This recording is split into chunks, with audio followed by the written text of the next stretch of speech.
জীবন্ত মৃত রাকিবুল ইসলাম রকি। ডান চোখ নষ্ট, বাম চোখেও দেখেন ঝাপসা। অর্থাৎ এ চোখের আলো নিভু নিভু করছে।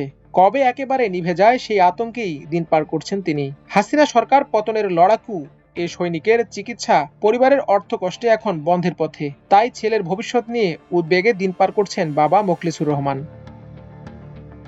পরিবার সূত্রে জানা যায়, রকি জুলাই বিপ্লবে সব সময় মিছিলের সম্মুখভাগে থাকতেন। গত বছরের ৪ আগস্ট পুলিশের গুলিতে আহত হন। দু চোখ সহ ৬৫টি ছোড়া গুলির আঘাতে জর্জরিত সারা শরীর।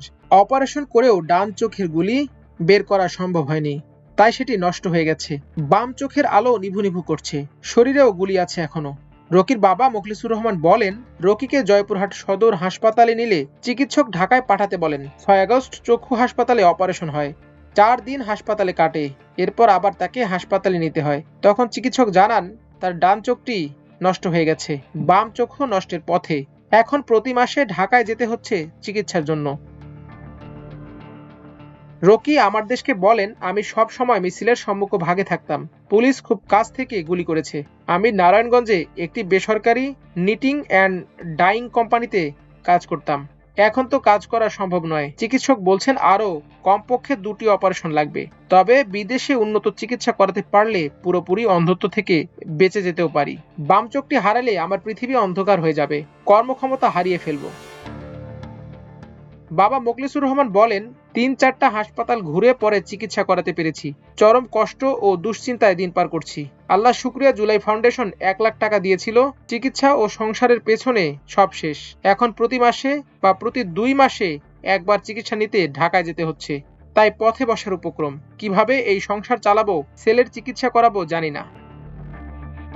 জুলাই বিপ্লবে ছাত্র জনতার ওপর আইন শৃঙ্খলা বাহিনীর ছোড়া রাবার বুলেট, গুলি ও সাউন্ড গ্রেনেডে চোখ হারিয়েছেন অন্তত ৩৮২ জন। তাদের বেশিরভাগই তরুণ, অনেকেই এখনও সম্পূর্ণ বা আংশিক অন্ধ। সম্প্রতি টর্চার নামক সায়েন্টিফিক জার্নালে প্রকাশিত এক গবেষণা প্রতিবেদনে এই ভয়াবহ বাস্তবতা তুলে ধরা হয়েছে। গবেষণা প্রবন্ধটির মূল বক্তব্যে বলা হয়, চোখে আঘাত করা যে নির্দিষ্ট পদ্ধতি লক্ষ্য করা গেছে তা কেবল বেপরোয়া বল প্রয়োগকেই নির্দেশ করে না, বরং মত প্রকাশ দমন করার উদ্দেশ্যে ইচ্ছাকৃত বিকলাঙ্গ করে দেওয়ার কৌশল ব্যবহারের আশঙ্কাকেও জোরালোভাবে তুলে ধরে।